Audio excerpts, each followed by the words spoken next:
Previously on Garagistic. So we're moving some of the shop cars out to show you a new project that we recently got.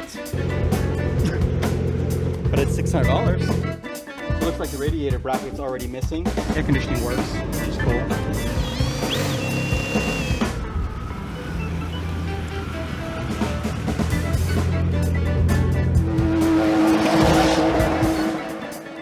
Hey guys, this is Nick from Garagistic. We're here with our E36 drift project, and we're going to drop this diff and use our Weld-In drift locking plates and weld this into the diff.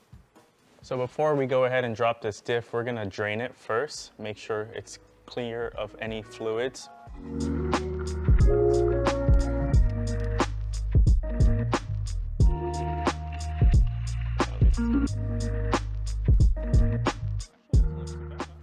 So after we let this diff drain for a bit, we're going to remove the subframe so we can get access to the diff ears, and then we're going to drop the front half of the drive shaft so we can get to the front of this area, and then the diff is basically going to fall down like so, like this.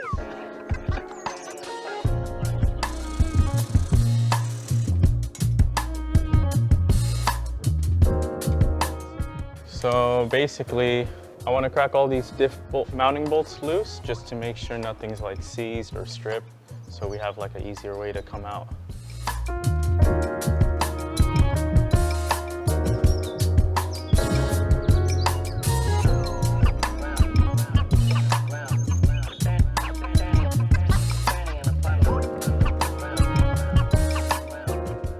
Next, I'm going to focus on the drive shaft bolts and then the axle bolts.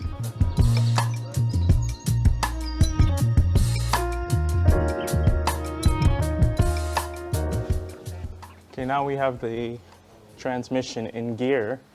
We can go ahead and remove these axle bolts. You want to make sure you take some of the grease and dirt off of them and really make sure they're planted in there so you don't strip them.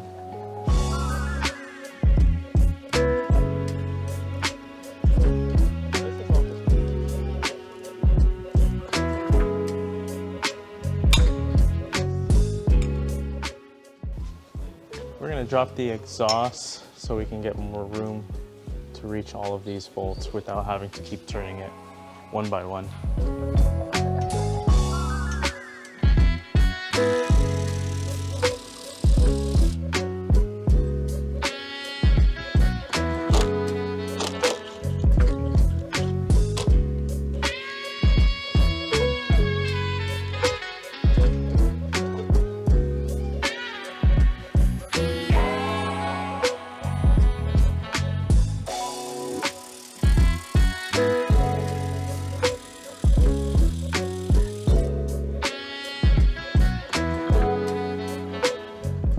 So now that the back of the drive shaft and both axles are off, we can begin to place our jack and take off the mounting bolts and wiggle this thing out.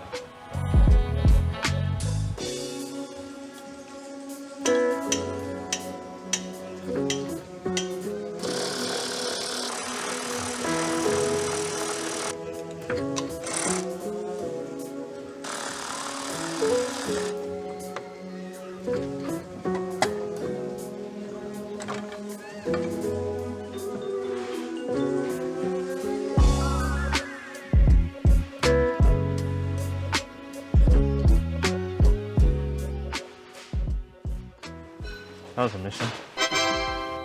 So now we have to pop the cover off and practically burn off all the old oil inside with brake clean and a torch, but I don't have a torch in the shop, so we gotta take a run to Home Depot and probably get a torch.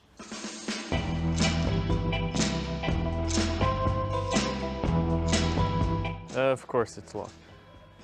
We need one of these. Map gas, and we need oh, we'll just get this whole kit. There you go. So we're back from Home Depot and we got our torch. Now we're gonna go ahead and clean off all the old oil inside the diff. Warning, the following scene is for entertainment purposes only. In this video, we use a torch to burn off excess differential fluid. This is not a recommended method, and if you choose to replicate it, you do so entirely at your own risk. Garagistic is not responsible for any injuries, damages, or explosions that may result from attempting this or any other part of the differential welding process. Working on vehicles, especially components like differentials, can be dangerous and should only be performed by experienced professionals. If you're unsure about what you're doing, take your car to a qualified shop. Seriously, don't set your garage or yourself on fire trying to be a DIY hero.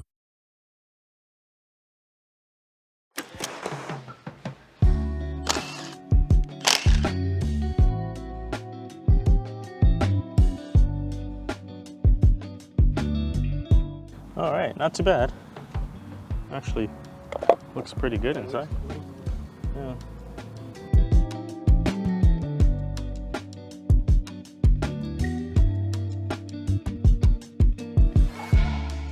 So basically, we want to try to get this thing as clean as possible by cleaning all the leftover oil with brake clean.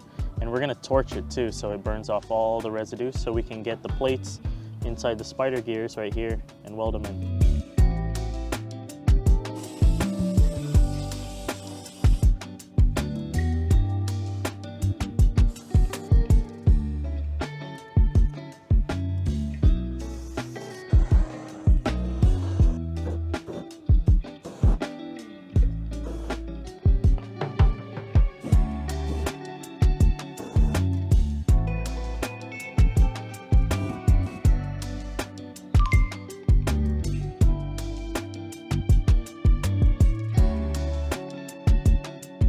All right, so now that we have the diff pretty much cleaned up from all the oil that was in there as much as we can, we're ready to weld these plates in.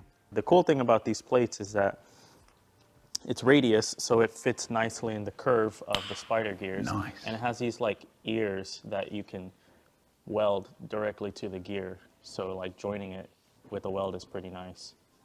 And basically the concept is to weld this whole thing together, all the spider gears, so that in drift you want left and right tire to always be in the same motion together and never like a one spinning faster than the other. So you want it always locking, and that's what we're gonna do.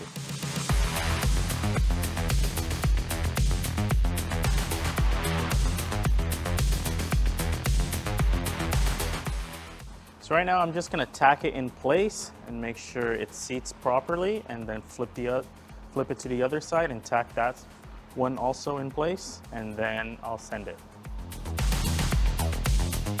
Ooh, I'm a welder.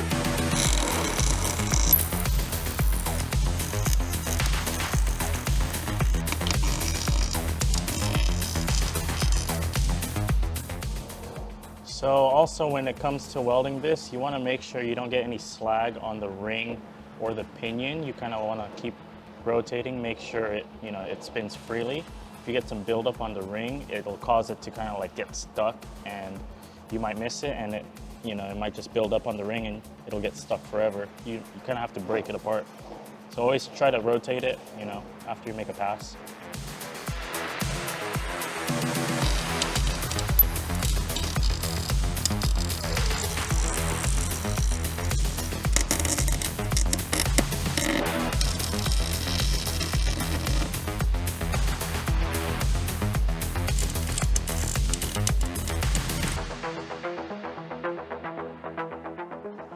She'll hold, but she's not pretty.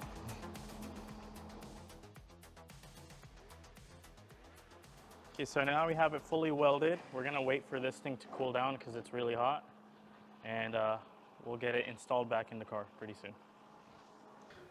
Okay, so we got the diff sealed up with the new gasket, and I know you guys are thinking, why don't you guys change the diff ears? You guys make them. And the plan is to do all that stuff with a fresh new subframe. We're gonna do all the reinforcements and all. We're even gonna do like M3 axles, bigger brakes and all that kind of stuff. But for now, we're literally gonna just test this car to see if this car actually would last an event. Basically, we got this car for super cheap, didn't know the condition of it, so we're just gonna literally test it and see if it's something worth keep going on, like if the engine is still good or if the transmission still lasts. But we're just doing all the bare minimum, like just service, oil, spark plugs, that kind of stuff. Run it for a day, see what happens, and then put all the upgrades that we have into it.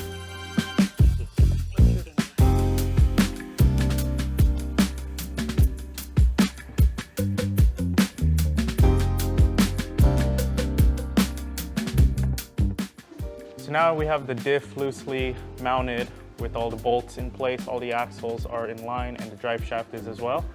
We have to do a full bolt check, tighten everything back up, and put the exhaust in, and then we can fill the diff, make sure it's at the proper level, and then we're good to go.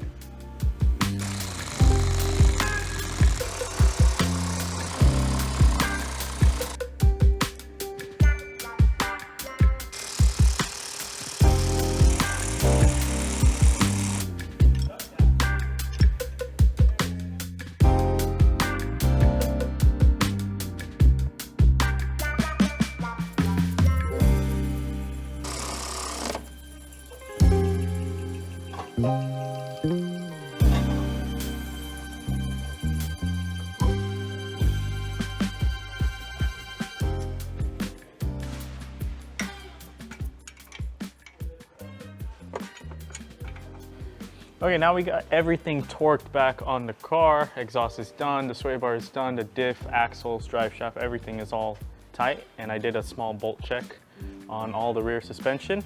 Now it's time to fill the diff. Basically, you just wanna fill the diff from the fill plug, and when it starts to seep out from the fill plug on a leveled surface, then you're pretty much done. You can cap it and seal it away, and that's it.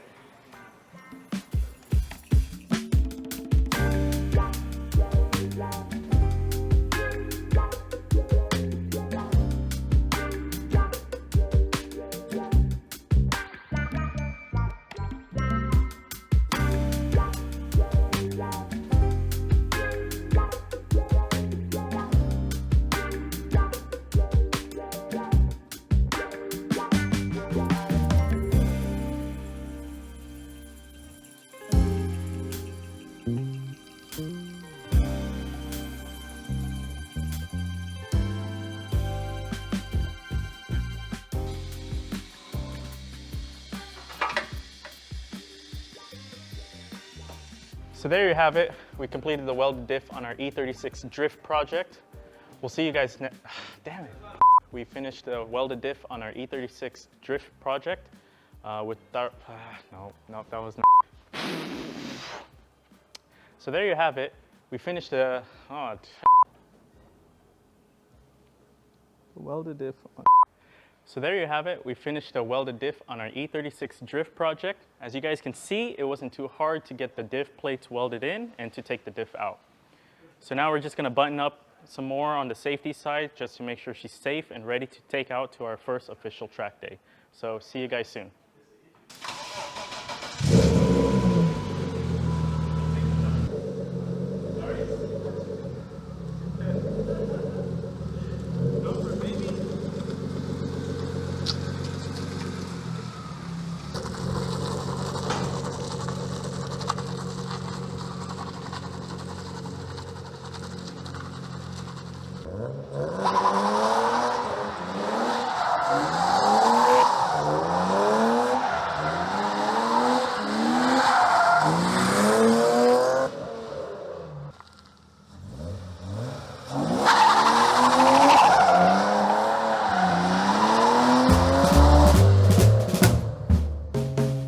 We're gonna see if all you need to drift is the drift plates.